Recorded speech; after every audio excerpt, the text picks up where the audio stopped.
Hello friends, welcome to our YouTube channel Softy Code Knowledge. आज के इस video में हम बात करने वाले हैं बीएससी माइक्रोबायोलॉजी कोर्स के बारे में। ये कोर्स क्या होता है, इसमें क्या क्या चीज़ें पढ़ाई जाती हैं, कौन कौन से सब्जेक्ट पढ़ाए जाते हैं और इस कोर्स में एडमिशन लेने के लिए हमारे पास क्या एलिजिबिलिटी क्राइटेरिया होनी चाहिए, मिनिमम मार्क्स कितने होने चाहिए और इसके अलावा इस कोर्स में एडमिशन लेने के लिए क्या क्या प्रोसेसेस हैं, कौन कौन से एंट्रेंस एग्ज़ाम हमें देने होते हैं या फिर विदाउट एंट्रेंस एग्ज़ाम भी एडमिशन हो सकता है। इन सभी सवालों का जवाब आपको इस वीडियो में देखने को मिलेगा। इसके अलावा आपको जॉब के बारे में भी पूरी जानकारी दी जाएगी और जॉब के बाद हम जानेंगे सैलरी के बारे में और उसके बाद हम जानेंगे कि बीएससी माइक्रोबायोलॉजी के बाद हम कौन कौन से कोर्सेज कर सकते हैं। सबसे पहले हम जान लेते हैं कि बीएससी माइक्रोबायोलॉजी का फुल फॉर्म क्या होता है। बीएससी माइक्रोबायोलॉजी का फुल फॉर्म होता है bachelor of science in microbiology.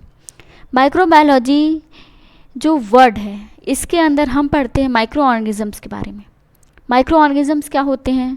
ऐसे ऑर्गेनिज़म्स जो कि बहुत ही ज़्यादा छोटे होते हैं और हम उसे अपनी खुली आंखों से, मतलब कि नेकेड आइज से नहीं देख सकते हैं।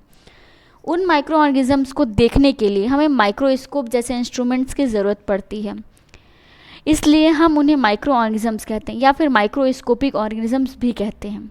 तो माइक्रोबायोलॉजी में माइक्रो ऑर्गेनिज़म्स का साइंटिफिक स्टडी किया जाता है।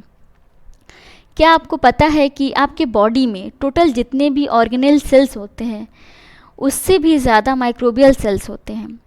एग्जाम्पल के तौर पे हम कुछ माइक्रोस्कोपिक ऑर्गेनिज़म्स के नाम जान लेते हैं जिन्हें हम नेकेड आइज से नहीं देख सकते हैं क्योंकि वो बहुत ही स्मॉल होते हैं। तो यहाँ पर नाम हैं जैसे कि bacteria, fungi, protozoa, viruses, archaea. ये सारे माइक्रोस्कोपिक ऑर्गेनिज़म्स हैं जिन्हें हम नेकेड आइज से नहीं देख सकते। ये हर जगह होते हैं, एवरीवेयर इन इन्वायरमेंट। जो हमारा सराउंडिंग होता है उसमें होते हैं, आपके बॉडी में और आपके फूड में भी, सभी चीज़ों में होते हैं। ज़्यादातर माइक्रो ऑर्गेनिज़म्स जो हैं हमारे लिए बेनिफिशियल होते हैं। तो माइक्रोबायोलॉजी में उन सब माइक्रो ऑर्गेनिज़म्स की हिडन वर्ल्ड के बारे में जानते हैं जो हमारे फूड, इन्वायरमेंट और हेल्थ को अफेक्ट करते हैं।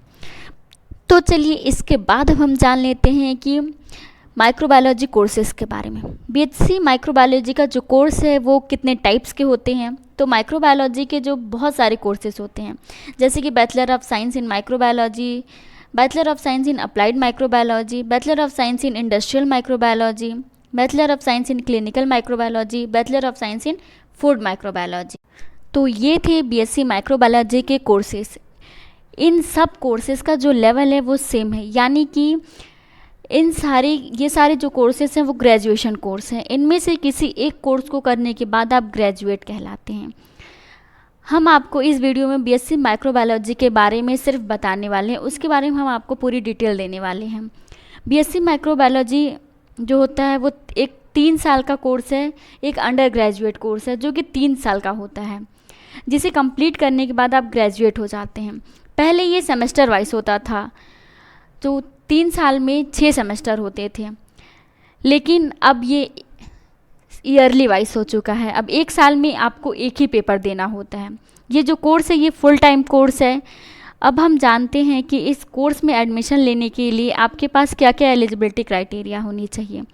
एलिजिबिलिटी क्राइटेरिया के बारे में सबसे पहले तो आपको 12th पास होना ज़रूरी है, वो भी पीसीबी होना ज़रूरी है, यानी कि आपके पास फिज़िक्स, केमिस्ट्री और बायोलॉजी सब्जेक्ट होना कंपलसरी है। अगर आपके पास 12th में बायोलॉजी सब्जेक्ट की जगह पर जूलॉजी या फिर बॉटनी, इन दोनों में से कोई भी सब्जेक्ट ऐसा मेन सब्जेक्ट रहा हो, तब भी आप इस कोर्स के लिए एलिजिबल होते हैं। यानी कि बायोलॉजी की जगह पे जूलॉजी या फिर बॉटनी हो मेन सब्जेक्ट के तौर पे, तब भी आप इस कोर्स के लिए एलिजिबल होते हैं। इसके अलावा बात करें मार्क्स के बारे में, तो आपके पास टोटल 60% मार्क्स होना ज़रूरी है इस कोर्स में एडमिशन लेने के लिए। और जो मार्क्स का क्राइटेरिया है ये कॉलेज वाइज अलग अलग होता है। कुछ कॉलेजेस में 50% मार्क्स पे भी आपको एडमिशन मिल सकता है इस कोर्स में, लेकिन कुछ कॉलेजेस जो हैं वो 60% मार्क्स की भी ज़रूरत होती है। इसलिए ये जो मार्क्स का क्राइटेरिया है ये थोड़ा बहुत अलग होता है कॉलेजेस के हिसाब से। तो इसके बाद हम जान लेते हैं एडमिशन का प्रोसेस। इस कोर्स में एडमिशन लेने के लिए प्रोसेस क्या है। तो ज़्यादातर इंस्टीट्यूट इस कोर्स का मेरिट बेसिस पर एडमिशन प्रोवाइड करती हैं और कुछ ऐसे भी इंस्टीट्यूट हैं जहां आपको एंट्रेंस एग्ज़ाम भी देना होता है। तो कुछ एंट्रेंस एग्ज़ाम के नाम हम यहाँ पर जान लेते हैं, जैसे कि HPU, MAT, MGU CAT, AMU EEE, HPUMAT, इसका फुल फॉर्म है Himachal Pradesh university management aptitude test. HPU का फुल फॉर्म है हिमाचल प्रदेश यूनिवर्सिटी, हिमाचल प्रदेश की यूनिवर्सिटी है। MAT का है मैनेजमेंट एप्टीट्यूड टेस्ट। ये एक स्टेट लेवल एंट्रेंस एग्ज़ाम है जिसे आपको पास करना होता है। MGU CAT, MGU का फुल फॉर्म है Mahatma Gandhi university. CAT means common admission test. ये एक यूनिवर्सिटी बेस्ड एग्ज़ाम है जो कि यूनिवर्सिटी खुद कंडक्ट कराती है। AMU EEE, AMU का मतलब है अलीगढ़ मुस्लिम यूनिवर्सिटी और EEE का मतलब है इंजीनियरिंग एंट्रेंस एग्जामिनेशन। ये भी एक यूनिवर्सिटी लेवल एंट्रेंस एग्ज़ाम है या फिर हम कहें नेशनल लेवल एंट्रेंस एग्ज़ाम है। ये भी यूनिवर्सिटी ही कराती है कंडक्ट। अब हम बात कर लेते हैं फ़ीस की। तो इस कोर्स का जो फ़ीस है वो कॉलेज वाइज डिफरेंट होता है, हर कॉलेजेस की अपनी अलग अलग फ़ीस होती हैं। लेकिन अगर हम इसमें एवरेज फ़ीस की अगर बात करें तो एवरेज जो फ़ीस है वो है 20K to 3 lakh per year. Means 20,000 से 3 लाख पर ईयर आपको फ़ीस लग सकती है। फ़ीस का क्राइटेरिया भी कॉलेजेस वाइज डिफरेंट होता है, बट एवरेज फ़ीस यही है 20,000 to 3 लाख पर ईयर। अब हम बात कर लेते हैं subjects in microbiology. BSc microbiology में आपको कौन कौन से सब्जेक्ट्स पढ़ने होते हैं या फिर आपको कौन कौन से सब्जेक्ट्स के बारे में जानकारी मिलेगी। Molecular biology, microbial physiology, microbial genetics, general microbiology, biotechnology, bio informatics, biostatics, biophysics, chemistry, tissue culture, virology और भी सारे और सब्जेक्ट्स हैं। Immunology, genetics, engineering, bio instrumentation, cell structure, microbial growth and reproduction. इस कोर्स को आप रेगुलर भी कर सकते हैं, बहुत सारे कॉलेजेस रेगुलर ही कराते हैं, लेकिन कुछ कॉलेजेस जो हैं ओपन भी होते हैं। मतलब कि आप अगर कॉलेज नहीं जाना चाहते तो आप इसे प्राइवेट से भी कर सकते हैं। अब हम जान लेते हैं BSc माइक्रोबायोलॉजी के लिए टॉप कॉलेजेस। बहुत सारे प्राइवेट कॉलेजेस भी हैं, लेकिन जो टॉप कॉलेजेस हैं उनके बारे में हम जान लेते हैं। Lovely Professional University, Rai University, Punjab University, Indian Academy Degree College, University of Calcutta, Kanpur University, Fergusson College, Hindu College, BFIT group of institute, Christian Medical College, Vellore. अब हम जान लेते हैं एम्प्लॉयमेंट एरियाज़, मतलब कि आपको कौन कौन से एरियाज़ में काम मिल सकता है, कौन कौन से सेक्टर में आप काम ले सकते हैं।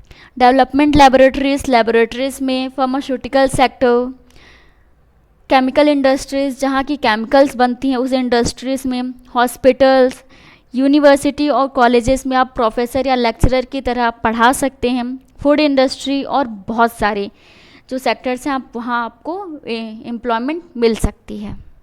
अब हम बात करेंगे जॉब प्रोफाइल, मतलब कि आप इस कोर्स को करने के बाद आप क्या क्या चीज़ें किस किस चीज़ों में जा सकते हैं, क्या क्या बन सकते हैं। Bacteriologist, biotechnologist, virologist, mycologist, microbiologist, food microbiologist, medical microbiologist, cell biologist, biochemist, biomedical scientist, operation manager, senior business analyst, senior research scientist, quality control microbiologist, clinical research associate.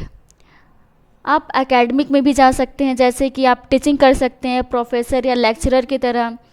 आप प्राइवेट सेक्टर्स में भी इसमें बहुत सारी चीज़ें हैं, बहुत अपॉर्चुनिटीज़ हैं।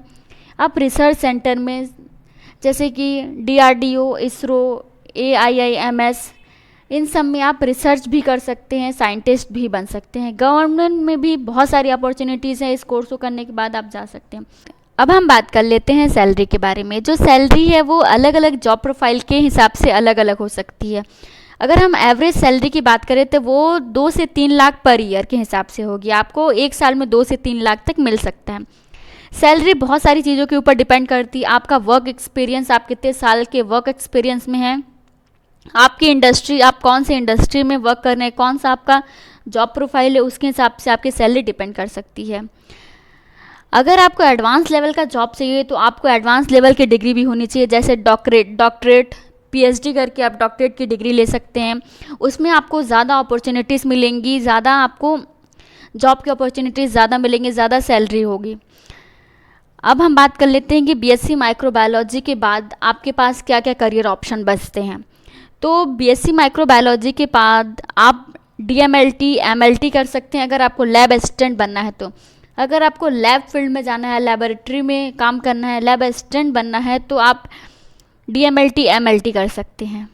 अगर आपको रिसर्च फील्ड में जाना है, एकेडमिक लाइन में जाना है, जैसे कि टीचिंग के फील्ड में, और आप अगर लेबोरेटरी में भी जाना है तो आप एमएससी कर सकते हैं, मास्टर ऑफ साइंस। आप इस कोर्स को करने के बाद रिसर्च फील्ड में जाने के लिए एलिजिबल हो जाते हैं।